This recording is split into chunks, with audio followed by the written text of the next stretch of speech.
Hi there, I'm Paula. I'm a student at Cooper Middle School and I'm about to start my math class. I'm ready because I have my pencil and I have my note sheet printed out and I have pieces of paper and I've got my glass of water right here and my math binder. So I am all set and I'm hearing the music, so I'm waiting for my teacher to start the class. Oh, Miss Prosser is about to talk, so I'm going to really pay attention because I know she always says important stuff at the beginning. All right. You need the information we grabbed it before. Hang on. Well, I'm going to flip there every time. All right. So, Unit 3, Lesson 1, notes. So I know I have the right thing because it says on here Unit 3, Lesson 1. Video, blah, blah, blah. And then I look up here, see, on the screen, it says the same thing. Don't do lots of. So I'm looking for this to make sure I'm getting the right one when I go to Desmos. Put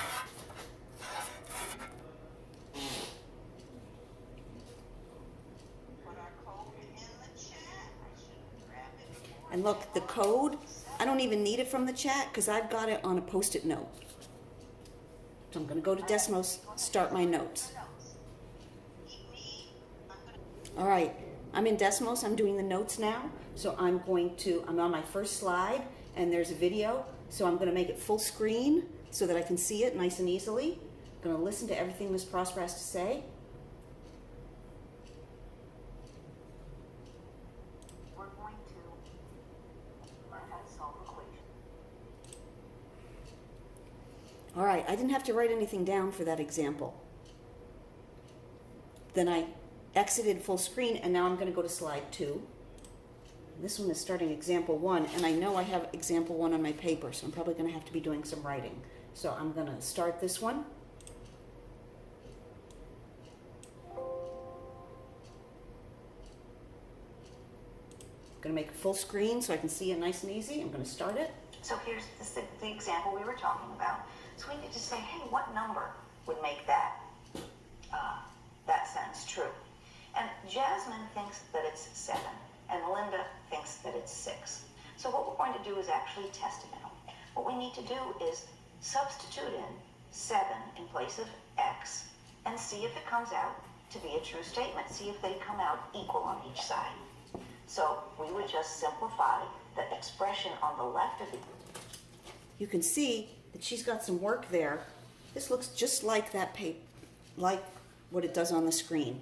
And then there's more stuff down here, so I need to write that on my own paper. So you can see that I wrote it just like she had it on my own paper. Equal sign. See what it comes out to be. So we would do 5 times 7 is 35.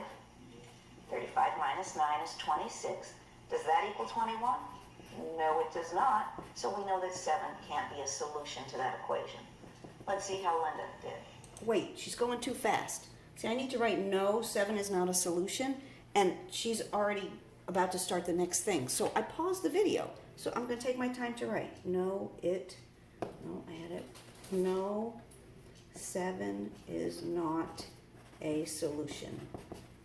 So look, on my paper, it looks exactly the same as like what she has on there. And I've just paused it so I could make sure I had the time to write. And I'm going to continue. X for 6, I plug in a 6 for x, and I do that computation. 5 times 6 is 30, using order of operations, of course. 30 minus 9 is 21.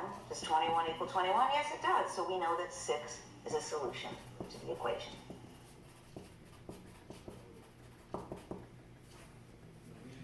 All right, I got that one finished. So, exit full screen, slide number 3. All right, another video, okay. And it says right here, watch the video and take notes on your note sheet. So I know I'm supposed to be writing something now.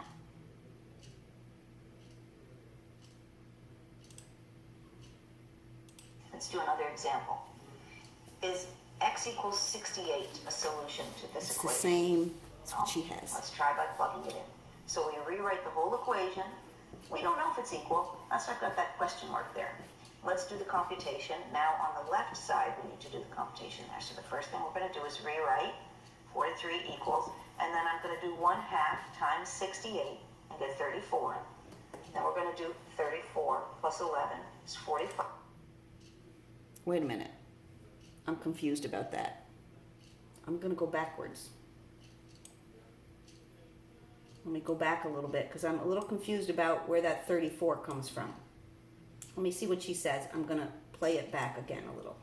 So I've got that question mark there.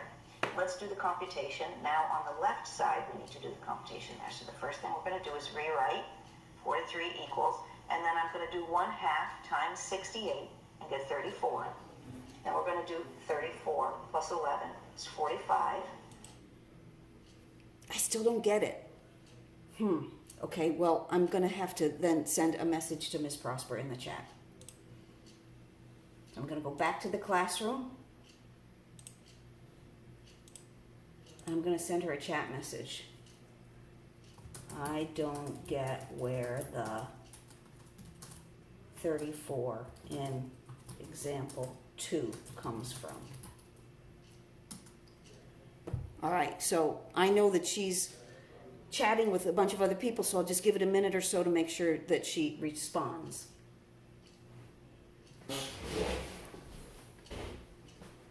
Darn it, my internet just kicked me out. So now there's no chat left. So I'm going to have to ask her again.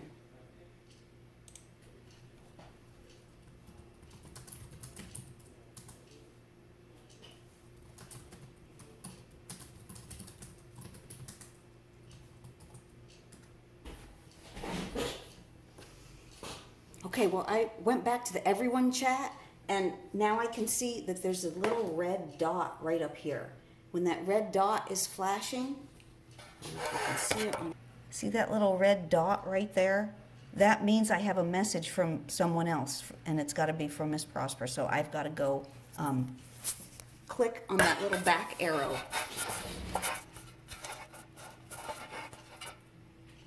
So that I can see what she said. All right. Oh, and now I see there. Okay. Oh, she's explaining it. Oh, and now it makes sense. All right. So I'm going to go back and keep taking notes. So 43 doesn't equal 45. So the answer is no. 68 is not a solution. All right.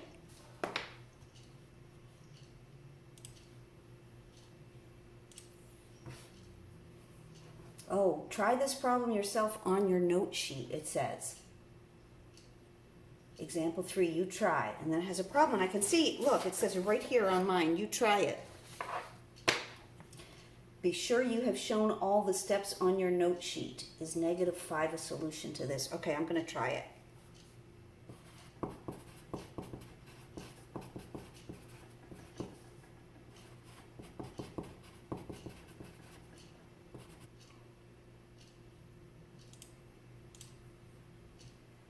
All right, now at the end, it's asking me how I feel about this lesson, so I'm going to put in here what I think. And then I'm done, so I'm going to go back to the classroom and look on the screen to see if there's any other instructions. And if I'm unsure about what to do, then I just send Miss Prosper a chat.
Okay, I'm done with my notes, and I can see we're still in the notes, but you know, it's really nice that the packet that I picked up at school has all the note sheets printed, and it has hole punching, so I'm gonna put my note sheet in my math binder, right, with all my other stuff in there.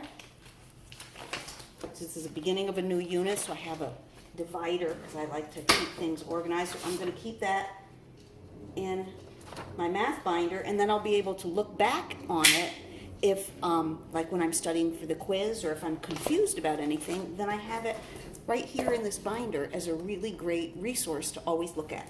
I'll put that right there. Okay. I think the break's coming up soon. All right, everybody, 1:30. 1:30. You know, we just haven't done the horn enough. I think we need the horn. Oh, I love this part. Just makes me feel better. All right. All right, so we're going to do our lots of activity. So that's another Desmos. So we did the lots of. You can see that it's sticking you on the first problem and can't go past the first problem. Not the best, but it works, right? So if the hotspot gives you trouble, I understand. All right, I'm going to put this. Okay, so when we do the lots of activity, I know that I have to be doing it on my own paper. So you can see right here, I've got my paper labeled Unit 3, Lesson 1, Lots of. So I'm going to do all my work on this paper. It's another Desmos activity, so Ms. Prosper has the code in there, but I know I've got my code, so I can get to the Desmos super quick. And I know that I can do the Desmos stuff, get to it anytime. Like Saturday morning, I want to do some review, I can just go to Desmos anytime I want.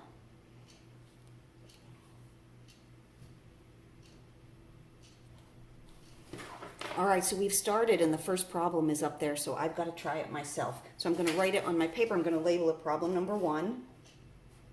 And I'm going to write down 40 equals 4x minus 22, and then x equals 15, question mark, right? Because I'm saying, is x equals 15 a solution? So I'm going to write that, and then I'm going to do the work.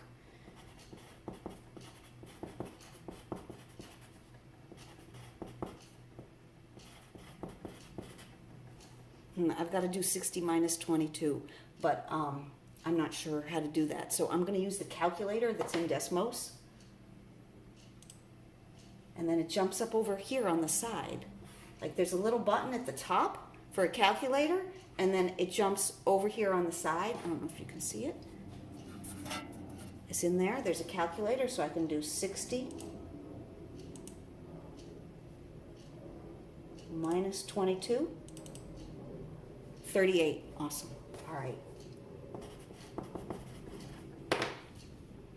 I can X that out so it's out of the way. All right, that's really handy to have. All right, so then I know I'm supposed to put my final work here. 40 equals 38. And then I click submit. And it tells me my work is correct, so I can proceed. And then I'm going to click here, no, that it's not a solution. And then it tells me that I did that correct. All right, so then I'm hearing Miss Prosper. Okay, so the lots of problems. Oh, she's telling me to go back to the classroom. The lots of problems you're doing on your own piece of paper that you label at the top. Yep. Unit 3. All right, so I'm going to go back to the classroom, so I'm going to click on the other tab, so I'm back in the classroom. That's the question, all right? The notes are on the note sheet, the lots of are separate. So here's how I do this. I'm saying, hey, is 15 a solution? If it's a solution, that means when I plug it in place of x, see what I'm saying here is that the x value is 15. So this is x right here. So if I put a 15 in there and simplify, it should come out to be equal if 15 is a solution. So I rewrite the left side, and then on the right side I write 40, and then I put parentheses, and I plug in the 15. Right? So I'm saying, what if the x was a 15? And look, I have that same thing written in my paper. I need to be making sure that what I have on my paper matches what she's writing up here. I don't know. Let's figure, sir, if it comes out false, is no, it is not a solution, because if it were a solution, it would come get it now? Right, so I have everything on my paper is exactly the same as what she has. All right. Let's do the next one. Next one. The next Okay, one. so I go back to my Desmos, and I go to the next slide. And now I'm gonna try this one. I'm gonna write number 2 on my paper, and I'm gonna keep working.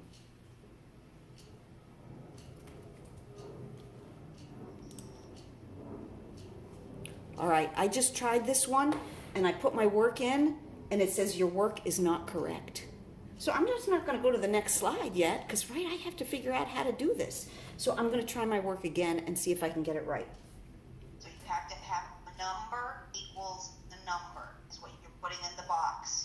Okay. A number equals a number. Okay, I did that, but You're it not still done. said I'm Only not have right. one number. You need one equals a number. All right, I tried it again, and I'm gonna put my new answer in. This one's trickier. It's got a fraction in it. You guys gotta do some fraction notation. Oh, my work is correct, I got it right.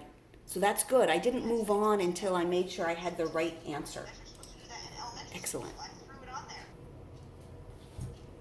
All right, class is almost over, and I've gotten to problem number 8 on the Desmos.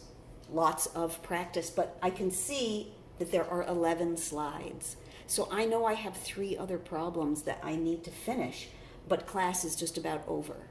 So I know that I'm gonna do these at home so that I do all the practice problems and make sure I totally know what I'm doing. So that when we get a quiz, I will have had lots of practice. Sometimes I know Ms. Prosper puts challenge problems at the end and I don't have to do those, but any of the other ones I should just finish at home so I have as much practice as I need. And then if I'm still shaky, I know that she has extra practice materials in Schoology. Hi, it's Paula again, the middle school student. I know it's unusual that I have so much gray hair as a middle school student, but the stress of distance learning has caused me to go prematurely gray. It's Saturday morning, and I was a little shaky on the lesson that we just had in math, and so I want to do some more practice. So I'm going to go to Schoology and look on Schoology for the video that we did in class. So when I go to Schoology, there's a folder, this is Unit 3, and I'm going to click on that, and it opens up, and one of the folders in there is note sheets and video lessons. And so I'm going to click on that, and here's the lesson we did, lesson number 1. And I'm going to click on it, and this page opens up, and it shows me, wow, it shows me the name of it, Unit 3, Lesson 1, Confirming Solutions, and it's got the Desmos code right in there. So I know I can get to Desmos anytime I want because the code is listed right in here in Schoology, and I know which the activity is. And so it's really cool because I can just go to it anytime and just rewatch her videos. I'm going to rewatch it again so that it can really, like, I can make sure that I really understand it. And then I'm going to redo some of the practice problems from our lots of try it, our lots of practice problems, because then I'll be really, I'll really understand it. And if I know that I'm still stuck and something's still bothering me, I can just send her an email. Or maybe go see in office hours. All right, I finished watching and I feel pretty good about it. But I'd like to really do some more practice. So there's another folder in here, and it's called Extra Practice Materials. So when I click on that, there's a bunch of stuff in there. And so, so I'm going to do one of those to practice even more of these problems. And it's so cool that there's all those available in addition to what we do in the class that I can practice before the quiz.